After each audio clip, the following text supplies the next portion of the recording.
Estás escuchando Alcalá Día a Día con Sonia Panteón.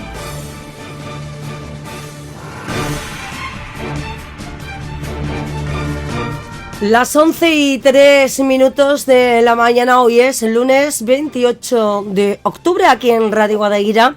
Venimos celebrando cada último lunes de mes los 40 años de paz y bien de esta asociación en nuestra localidad. 40 años con las personas, 40 años tratando la discapacidad intelectual y ayudando, como no solamente a usuarios, sino también a familiares en la integración total de estas personas en la sociedad. Hoy vamos a hablarte de salud mental. Ya sabes que este mes de octubre se ha celebrado precisamente el Día de la Salud Mental y queríamos tratar este tema desde la Asociación Paz y Bien. Y para ello tenemos aquí invitados especiales en los estudios de Radio Guadaira. Tenemos por un lado a la psiquiatra doña Matilde Blanco. Muy buenos días. Buenos días. Hola, también tenemos al psiquiatra don Manuel Masegoza. Muy buenos días. Buenos días a todos. Y a la familia Díaz Hurtado con Francisco Javier Díaz Nicolás con nosotros. Muy buenos días. Buenos días. Bueno, pues vamos a tratar este tema desde todas las facetas, desde todos los ángulos, porque nos interesa en todas las familias. En algún momento de nuestra vida nos encontramos con que uno de nosotros necesitamos la ayuda de un psiquiatra por diferentes motivos que la vida nos va presentando. También en algunas ocasiones, pues cuando una persona tiene discapacidad intelectual, vamos a ver qué relación pueda tener esa discapacidad intelectual con la salud mental. Y vamos a comenzar por la psiquiatra doña Matilde Blanco. Matilde, ¿cuándo necesita una persona a los servicios de salud mental? Lo primero, agradecer la oportunidad de acercar la salud mental a la gente de Alcalá de Guadaira. Y con respecto a la pregunta, hay una respuesta fácil, que es cuando se sospecha que existe un síntoma de salud mental. La respuesta difícil es ¿qué es un síntoma de salud mental? Casi todos estamos relacionados, sabemos cómo manejar un problema de salud física. Hemos tenido a alguien que se ha roto una pierna, alguien que tiene tos, alguien que tiene diarrea, y sabemos cómo ayudarlo. Pero en el caso de salud mental, los síntomas son sentimientos, son pensamientos, son percepciones. Y es difícil saber cuándo son alarmantes o cuándo son normales. Yo como dos señales de alarma marcaría un cambio en la conducta de la persona en la que nosotros estamos pensando que hay un problema. Y la segunda nota de atención sería si yo puedo identificar alguna razón por la que esa persona se está comportando o está haciendo lo que estoy viendo. No puedo entrar en profundidad, pero sí me gustaría una serie de botones rojos que nos pueden hacer pensar en que esa persona está sufriendo un problema de salud mental. Pues sí, Matilde, porque en muchas ocasiones nos vemos los que a lo mejor no la hemos padecido, ninguna enfermedad de salud mental, nos vemos algunas veces, incapaces de detectar qué es lo que le está pasando a esa persona y algunas veces resulta que llegamos demasiado tarde, ¿no? Sí, partiendo de eso que hemos hablado, es complicado identificarlos, pero por ejemplo, los cambios bruscos en los patrones de sueño, cuando alguien deja de dormir o al revés, o cuando duerme mucho, cuando deja de comer o come mucho. Los comportamientos que no tienen explicación, a veces los vemos como si estuvieran escuchando cosas o viendo cosas que solo ven ellos. Eso sería en el concepto de alucinación. Cuando nos cuentan historias que nos parecen extrañas dentro de su vida, pues que alguien les quita cosas o que lo persiguen o que la tele le habla. Esos son síntomas de delirio. Y todavía más difícil discriminar cuando hay síntomas de emociones. Yo puedo estar triste. Todo el sufrimiento psicológico no es una patología y no toda la patología se entiende en atención mental especializada. A veces estar triste, estar enfadado es lo que corresponde, es sano y no tiene que tratarse. Yo haría hincapié en que haya un desencadenante de esa emoción y que sea proporcional. Si yo estoy riéndome en un funeral o estoy llorando en una feria, eso ya me hace pensar que no es una emoción apropiada al contexto. Uh-huh. Bueno, y una persona, claro, estamos hablando de cómo detectarlo los demás, ¿no? Pero cómo lo detecta uno mismo para acudir en busca de ayuda. ¿Cómo lo puede detectar uno mismo? O si existe la posibilidad de que una persona que está enferma se vea a sí misma como enferma. Depende del problema que tengamos. Es muy parecido a lo que hemos hablado antes. Lo que pasa es que cuando estamos hablando de problemas psicóticos, cuando estamos hablando de las alucinaciones, de los delirios, es difícil que yo asuma que tengo un problema, pues puesto que estoy viendo lo que estoy viendo. Uh-huh. Entonces, normalmente cuesta un tiempo de trabajo con esas personas el que asuman que esos son síntomas. Es difícil. Normalmente nosotros lo que intentamos es desde donde ellos tienen el sufrimiento, por ejemplo, que tienen dificultades para relacionarse, que tienen dificultades para afrontar las cosas. En cuanto a los sentimientos, pues lo que estábamos hablando, si yo pierdo un familiar y paso un año en el que yo no me encuentro cómoda, que no me concentro, que no rindo, eso puede ser no patológico, pero si eso se prolonga en el tiempo, yo después de 8 años no he levantado cabeza, estoy empezando, no, llevo ya un proceso depresivo de mucho tiempo de evolución. A veces verse a sí mismo es uno de los factores más complicados, puesto que la falta de conciencia de enfermedad es uno de los propios síntomas de la enfermedad mental. Uh-huh. Estábamos hablando, como cualquier otra enfermedad, que en la mayoría de los casos uno no nace con esta enfermedad ya, sino que es algo que con el tiempo, con diferentes circunstancias, llega a ti, ¿no? Como pueda ser un virus o como pueda ser una bacteria o una situación puntual como una rotura de un brazo, por ejemplo. Cualquier persona en cualquier circunstancia puede llegar un momento en el que tenga una enfermedad mental. Es algo más complicado. En el caso de la enfermedad mental, nosotros nos movemos, a mí la teoría que más me gusta es la teoría de la vulnerabilidad. ¿Eso qué significa? Todos traemos un talón de Aquiles cuando nacemos, pero yo soy yo y mis circunstancias. Yo puedo tener una vulnerabilidad a nacer con un diagnóstico concreto, que puede verse incluso del momento de nacer, pero luego puedo traer una serie de elementos protectores que pueden ser dentro de mi personalidad, mi familia, mi crianza, mi contexto. Entonces, a lo mejor una persona que trae una vulnerabilidad alta no se llega a expresar la enfermedad. Y sin embargo, alguien que tiene algo de vulnerabilidad, porque todos tenemos algo, pues sí que llega a expresarla, pues porque no tiene un buen acompañamiento y una buena protección. También salud mental es muy amplio, es decir, hay enfermedades que sí, como por ejemplo la psicosis, como he comentado antes, la esquizofrenia, el trastorno bipolar, los trastornos obsesivos, que sí que tienen más agregación familiar, es decir, tienes más papeletas para que te toque, pero aún así no es determinista. Se pueden hacer muchas cosas desde la protección y, por supuesto, una vez que se diagnostica, tampoco es una condena, como todo es un proceso más, como todo el resto de los problemas de salud. ¿Y una enfermedad de salud mental se cura? Se cura la diabetes, se cura el asma, se cura la bronquitis crónica. Lo único que se cura en medicina son las fracturas y las infecciones. El resto de los procesos no se cura en el concepto de hacer una intervención focal y que desaparezca. En salud mental sí se puede tener muy buena calidad de vida cuando se dan una serie de circunstancias, y esa recuperación dependerá, como hemos hablado, de cuál es la propia patología, de cuál es la personalidad del que la padece, porque si alguien es más disciplinado, hace las cosas bien, no consume tóxicos, toma tratamiento, acude a sus revisiones, tiene una vida normalizada, pues claro, se convierte en algo muy periférico que no constituye el foco principal de su vida. Si esto no se da así, pues evidentemente la enfermedad gana terreno dentro de la vida y complica mucho las cosas. Bueno, ¿a quién tenemos, Matilde, que dirigirnos cuando sospechamos que sufrimos de una enfermedad mental o que algún familiar nuestro la sufre? Como he comentado antes, todo sufrimiento no significa síntoma de salud mental, de enfermedad mental, perdón. Sí que nos queda pendiente una asignatura, que lo comentábamos antes, en la pretertulia, que es la prevención y la promoción de la salud mental. Trabajar en hábitos sanos en salud mental. Pero la salud mental está distribuida a lo largo de todo lo que es la atención sanitaria. Entonces, la primera cara de atención sanitaria es atención primaria.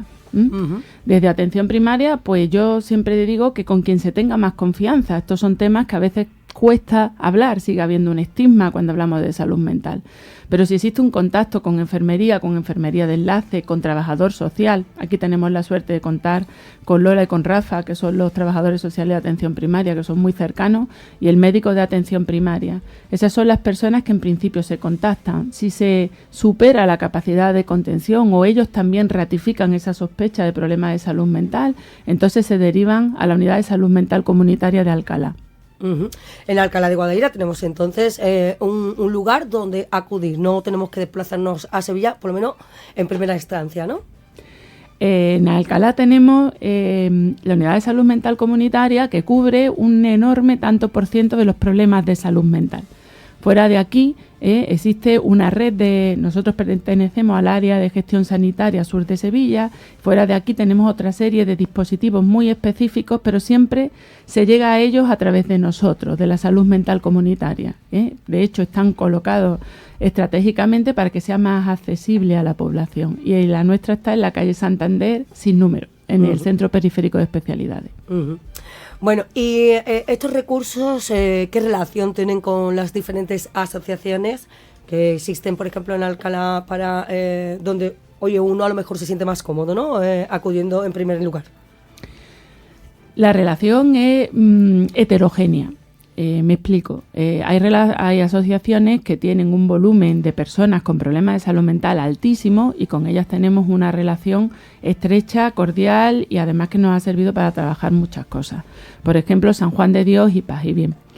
Tenemos un programa residencial en el que nosotros nos desplazamos a los centros para facilitar pues el trabajo con personas que tienen más para llegar al centro. A partir de ese punto, que fue en principio más por accesibilidad, hemos descubierto otro filón de trabajo que es la cooperación, la formación, el poder desarrollar planes terapéuticos con psicólogos, con enfermeras, con los propios monitores de Paz y Bien. Y luego también la ayuda con las familias en la delegación de cuidados, ¿no? Cuando alguien tiene que utilizar a un tercero para cuidar a su hijo, que no es un momento fácil, y también trabajamos con ellos. Con otras asociaciones trabajamos siempre a través de los usuarios que nos llegan a las consultas. Mayor relación pues podemos tener con la Asociación de Cuidadoras de Alzheimer, podemos tener con la Asociación de Fibromialgia, con aquellos colectivos que de alguna manera contactan o tienen más prevalencia de problemas de salud mental. Y Matilde, ¿cómo viven las familias que tienen un miembro con problemas de salud mental? Pues como pueden. Como el resto de la familia. Es decir,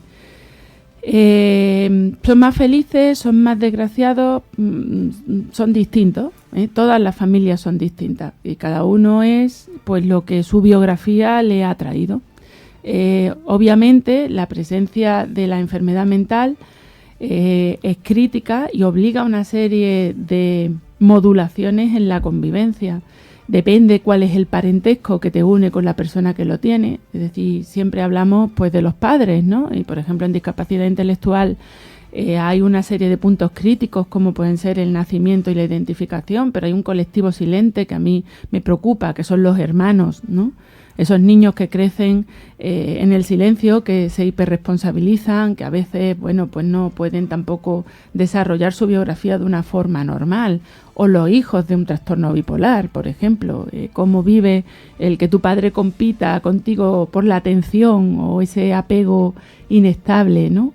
O el hijo de una persona con Alzheimer, ¿no? Cómo reconoce esa pérdida de protección y que esa persona pues no es la que tú conocías, ¿no?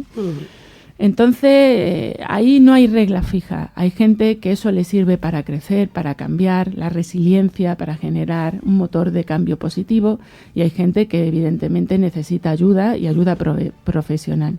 Ahí es donde os comentaba que sí, que creo que tanto en este colectivo, que evidentemente está más expuesto al sufrimiento como en otros, hay que trabajar en la prevención y en la promoción. Hay que ayudar antes y hay que desarrollar hábitos para evitar que esas personas sufran más allá de lo que la enfermedad mental trae, que en ocasiones, por desgracia, es mucho sufrimiento. Bueno, vamos a darles también, le vamos a dar los buenos días a don Manuel Masegoza, él es psiquiatra. Muy buenos días. Buenos días, ¿qué tal? Manuel, ¿podemos definir cuáles son las causas de la enfermedad mental? ¿Qué es lo que puede favorecer? Es difícil, es la pregunta del millón. Cualquier persona que viene a la consulta, lo primero que pregunta y quiere saber es por qué, de dónde viene, ¿no? Con la idea de que sabiendo de dónde vienen los problemas podemos resolverlos más fácilmente. Uh-huh. Bueno, al estilo habitual, decía Matilde que las enfermedades traumáticas y las enfermedades infecciosas son las que tienen más curación, seguramente porque son las que tienen una causa muy clara. Uh-huh. Te caes de una altura y te rompes un brazo, pues está claro que esa fractura tiene una causa y la solución pues seguramente es más fácil. O si se sabe que tienes una infección por determinado bicho, vamos a decirlo así, ¿no? Uh-huh. Estamos ahora en la época de la listeria, pues si en tu vida entras en contacto con la listeria, pues tienes una enfermedad por listeria o una infección. Pero las enfermedades mentales difícilmente tienen causa. Muy pocas enfermedades mentales tienen una causa muy definida. Uh-huh. Determinadas enfermedades infecciosas pueden provocar problemas psiquiátricos. Uh-huh. Pero, por ejemplo, la sífilis era una causa de enfermedad mental hace 100 años, ahora no lo es. Nadie padece una sífilis por tanto tiempo sin ser tratado como para llegar a desarrollar una enfermedad mental. Uh-huh. Determinadas enfermedades hereditarias, el síndrome de Down, por ejemplo, es una enfermedad hereditaria, una alteración, pero el síndrome de Down no produce enfermedad mental. Uh-huh. Puede, de alguna manera, condicionar una vulnerabilidad. Es decir, no tenemos causas claras. Hay una conjugación, digamos que es que te tocan muchas papeletas juntas y entonces desarrolla la enfermedad. Como decía Mati, o te faltan algunas necesidades o algunos aportes básicos que te hacen más sano, o te sobran algunas de las circunstancias que pueden poner en peligro tu salud mental. Se llame una crisis personal, se llame un acontecimiento traumático, la pérdida de un ser querido, una situación injusta, una situación de violencia extrema, pues son circunstancias que añadidas a la falta de defensa pueden provocar la enfermedad mental. Uh-huh. Estamos hablando de que tenemos un condicionante genético entonces, ¿no? En tener una enfermedad mental o no, o tampoco cuando dicen es que viene de familia, es que este tipo de actitud viene heredada de tu abuela, de la familia de tu abuela, que todos tenían estos condicionantes o todos la desarrollaron. ¿Puede ser? No, enfermedades hereditarias propiamente hay poquísimas. Vamos a decir que estadísticamente insignificantes, ¿eh? Y son casi todas físicas, la hemofilia, determinados tipos de hemofilia, algunas enfermedades hereditarias, pero no, lo que heredamos es nuestra manera de ser enfermos y nuestra manera de ser sanos. Es decir, no que heredemos, sino que aprendemos en familia. Uh-huh. Dice, viene de familia. Claro, la familia tiene un estilo de preocuparse si un niño deja de comer, o un estilo de no preocuparse si un niño después de gustarle mucho ir al colegio, decide que no quiere ir al colegio. La familia puede elegir preocuparse o tener un estilo de preocuparse por eso, o una familia que no se preocupa. Ya podemos imaginar que un niño que deja de ir al colegio porque está realmente mal, puede estar deprimido, si encima tiene una familia que eso no le llama la atención o que le parece que son cosas de niños, pues un niño que va a tener problemas para ser tratado de su depresión, ¿no? Uh-huh. No es una causa, la familia no es una causa, pero es el contexto en el que las enfermedades pueden tener una repercusión más favorable o más desfavorable. Uh-huh. Bueno, y ¿tienen las personas con discapacidad intelectual problemas de salud mental o no tiene nada que ver una cosa con la otra? La discapacidad intelectual no es una enfermedad mental, es una condición asociada a determinados problemas. Pero es verdad que las personas con discapacidad intelectual tienen una vulnerabilidad a la enfermedad mental un poco más alta que otras poblaciones o otros grupos de población. Se estima que en torno al 30% o 40% de las personas con discapacidad intelectual pueden desarrollar algún tipo de problema de salud mental, a lo largo de su vida. Y luego, a su vez, pues eso, hay matices. Por ejemplo, en el síndrome de Down, ya he dicho, síndrome de Down no es enfermedad mental, es un tipo de enfermedad hereditaria, pero no es una enfermedad mental. Pero en el síndrome de Down la probabilidad de desarrollar depresión es alta y la probabilidad de desarrollar una demencia es alta.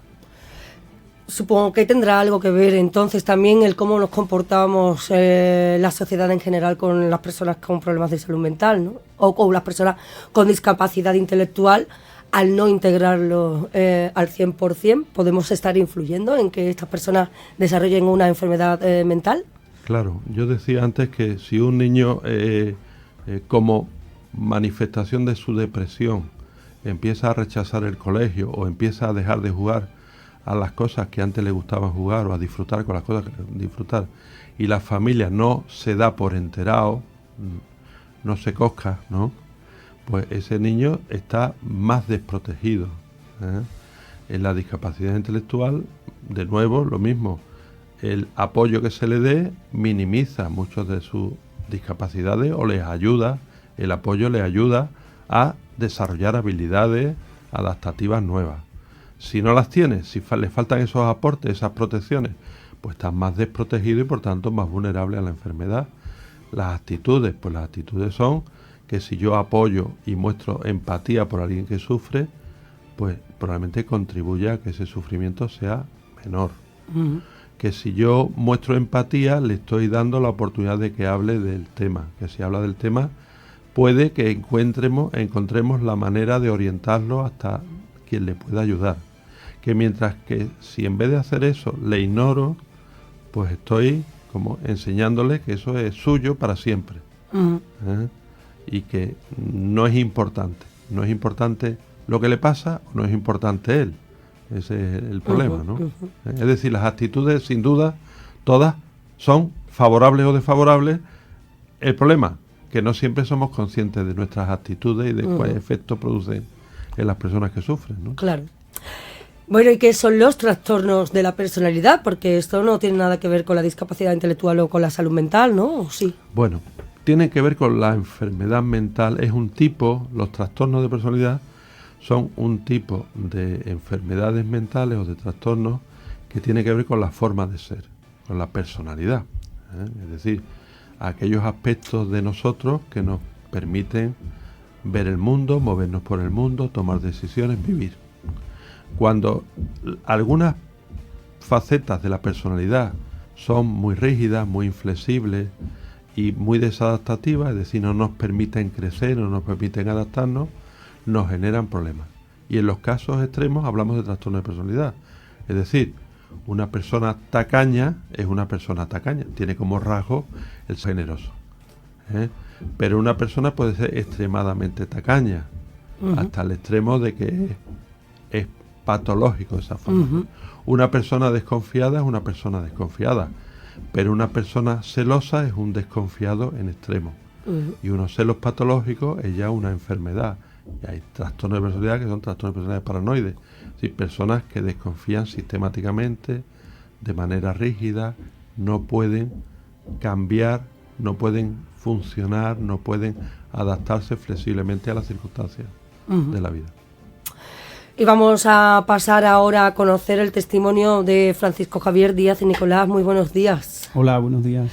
Pues eres integrante de la familia Díaz Hurtado, una familia pues con un miembro con problemas de salud mental, ¿no? ¿Es así? Sí, correcto. Cuéntanos un poco en qué se basa el caso, para que nos situemos. Bueno, pues en este caso es nuestro hijo, que tiene ahora 16 años, se llama Andrés.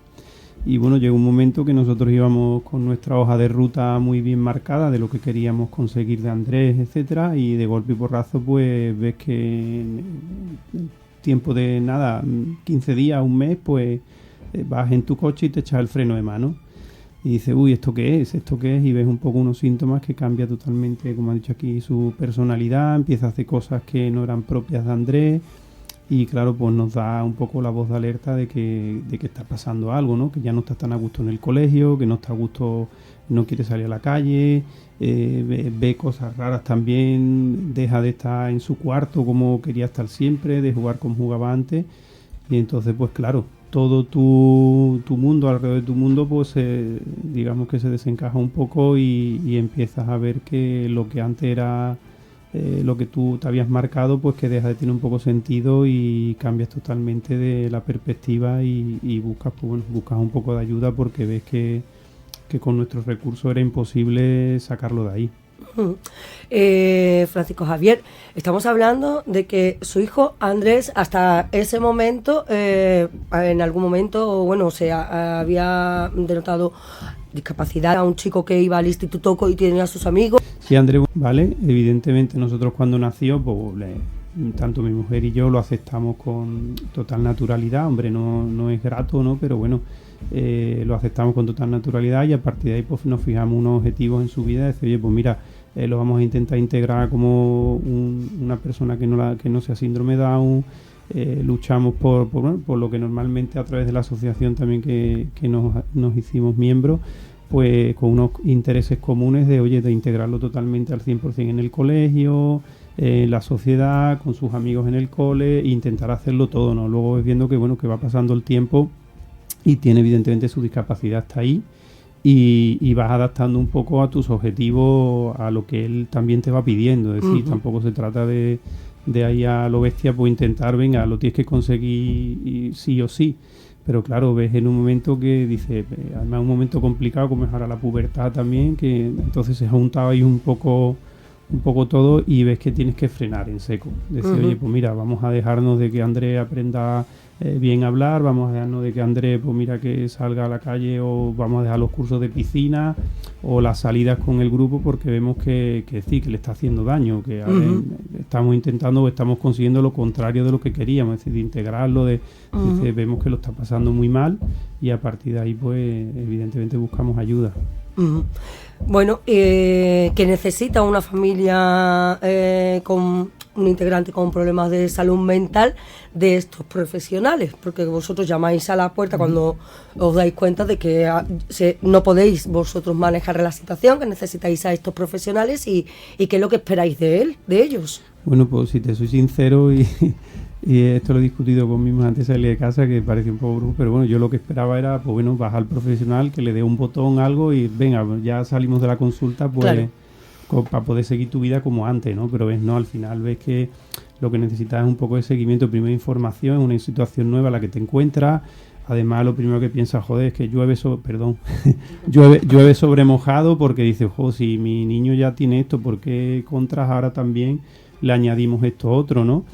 Y claro, ves que tu vida, que la tenías un poco ya, que la habías encauzado, pues ves que tienes eso, que volver a buscar ayuda en otras personas. Que yo es la primera vez que había ido a un psiquiatra, había ido a psicólogo, etcétera, pero a un psiquiatra nunca habíamos acudido, pero bueno, desde la asociación fue lo que nos recomendaron, que ellos ya también se veían un poco impotentes y bueno, y al final Andrés pues necesitaba medicación y dijimos, y ese paso pues sí que es un paso brusco, ¿no? Pues siempre, yo en mi caso siempre he sido un poco proclive a decir, si es medicación, vamos a intentarlo de otra manera, pero no, ves que no, que algo pasa ahí que te supera y que esa medicación es necesaria.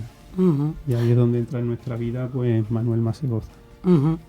¿Qué actitudes por parte del resto de la sociedad no ayudan ni al enfermo ni a la familia? Pues lo que a nosotros no nos ayudó, porque bueno, vivimos una mala experiencia, tampoco se trata de rememorarla mucha, pero al final ves mucho que hay mucha gente, incluso profesionales que nos hemos encontrado, que piensan que bueno, como tu hijo tiene síndrome de Down, pues eso va asociado, es decir, bueno, como diciendo, ¿y qué quieres? Si es que tu hijo tiene síndrome de Down, lo ven como algo normal y dicen, oye, pues esto no es normal. Yo llevo 16 años conviviendo con mi hijo y te puedo garantizar que esto no es normal. Entonces, principalmente eso, es que alguien que sepa diferenciar perfectamente su discapacidad con lo que le está pasando, con el problema de salud mental que tiene en ese momento. Eso principalmente es lo que tú, o por la experiencia que hemos vivido, es lo que sí, tienes que luchar un poco más contra eso y buscar a alguien que realmente pues disocie esas dos realidades. a los profesionales. A nadie nos gusta tomar tratamientos y menos psiquiátricos porque ya sabemos lo que afectan, ¿no?, al resto de nuestra salud, a nuestros órganos, ya una vez que también suelen ser adictivos, no queremos estar dependiendo de algo así. ¿Son la única alternativa hacia ciertos problemas de salud mental o hay también otras terapias alternativas?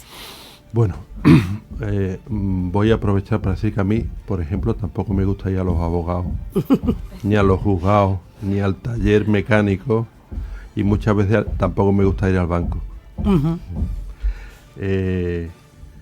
Afortunadamente, la enfermedad mental, los problemas de salud mental, tienen diferentes maneras de abordaje o de tratamiento. Hay tratamientos físicos, de los que los medicamentos son los principales.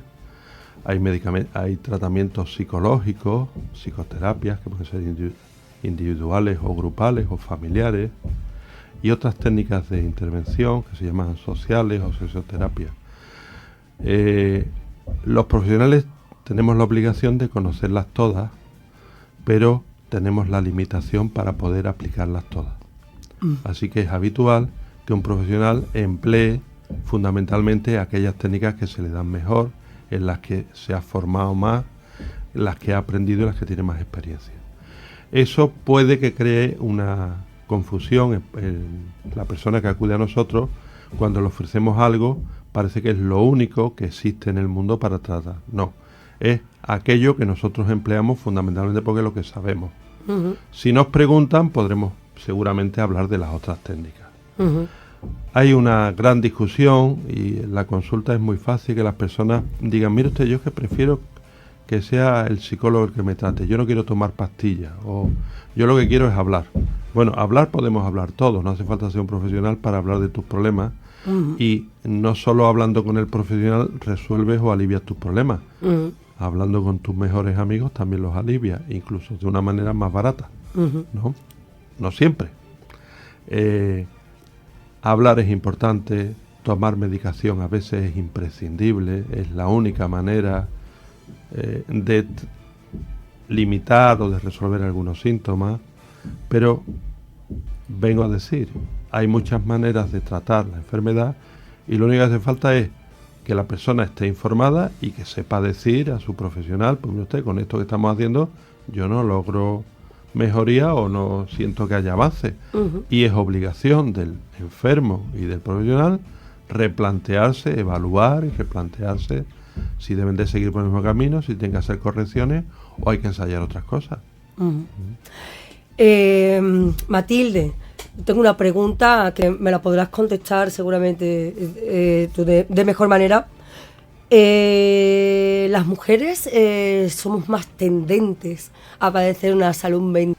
Depende, porque sí están más relacionados con el sexo ciertos trastornos relacionados con la ansiedad y la depresión. Sin embargo, otros trastornos, como por ejemplo el alcoholismo, ciertos trastornos de personalidad, algunas psicosis son más frecuentes en el hombre. Frecuentes, es decir, las mujeres handicap, pero sí tenemos una ventaja con respecto al rol masculino, y es la habilidad emocional y la capacidad para expresar cuando no estamos bien. Los hombres, precisamente por el rol tradicional histórico, tienden a callarse, a guardarlo.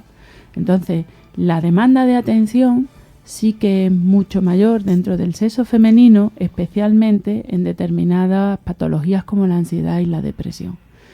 La prevalencia, es decir, realmente cuánto, yo sospecho que puede ser bastante parecida, pero no se ve tanto cuando un hombre está triste o cuando un hombre está nervioso, porque entre otras cosas intenta que no se le note. Uh-huh.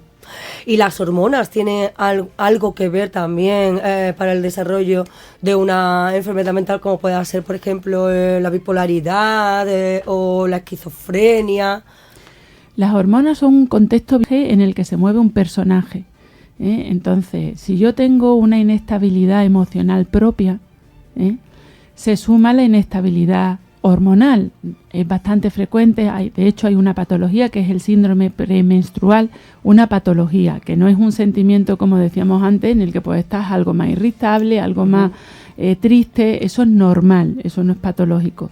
Pero si nosotros sobre un clima de inestabilidad en el funcionamiento mental añadimos una patología, pues evidentemente hay periodos de mayor fragilidad. Esos son, por ejemplo, el posparto, que normalmente produce también modificaciones a nivel vivencial y produce cambios hormonales. Cuando se producen personas que tienen una vulnerabilidad hacia la depresión, puede llegar a tener incluso una psicosis puerperal, que es una enfermedad mental muy grave. Entonces, añaden inestabilidad a lo que es el proceso de salud mental, tanto si yo estoy sana como si tengo una enfermedad. Uh-huh. Y bueno, cuando estamos enfermos, padecemos alguna enfermedad mental, a lo mejor nos vemos limitadas nuestras capacidades, por ejemplo, para ser padres, por ejemplo. Cada persona es un mundo.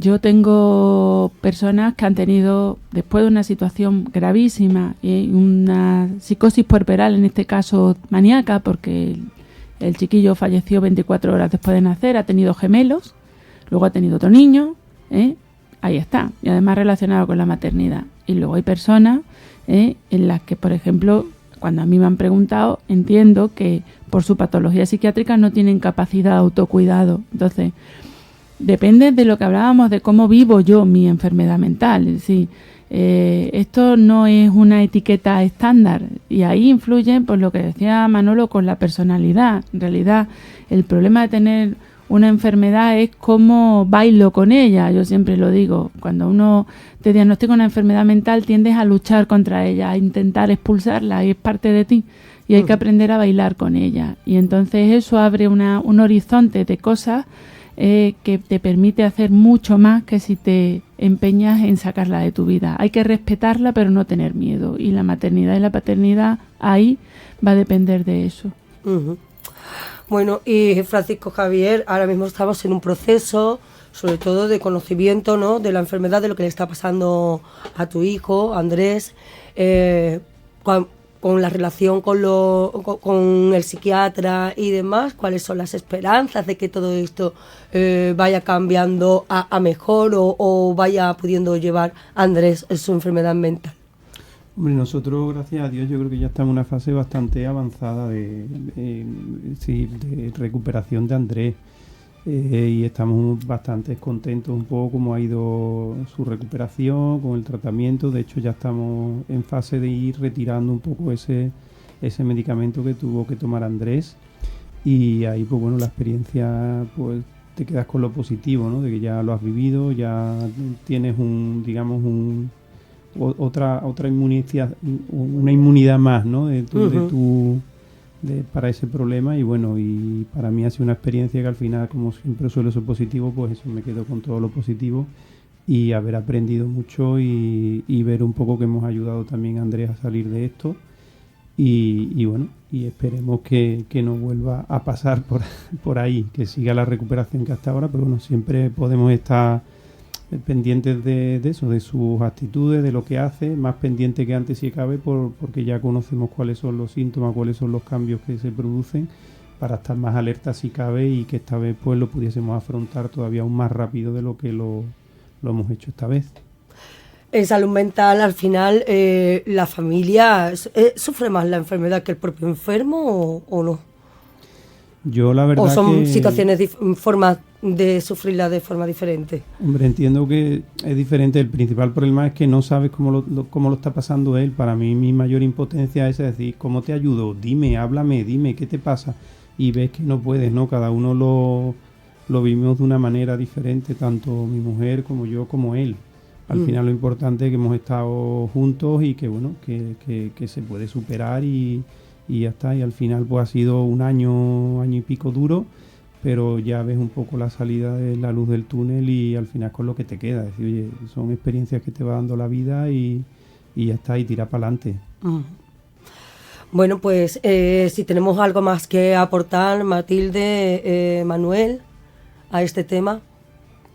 Bueno, a mí me gustaría comentar que, claro, uno viene a un programa de radio consciente de que la gente te escucha y que lo que vas a decir puede quedar como muy grabado, ¿no? Ujú.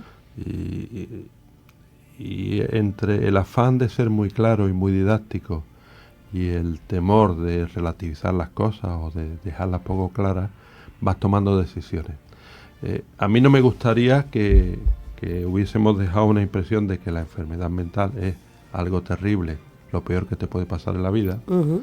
y no me gustaría que nadie pensara que esto es una broma que te gasta la vida y que se te pasa en una hora. No, hay enfermedades que verdaderamente marcan la vida de las personas por siempre.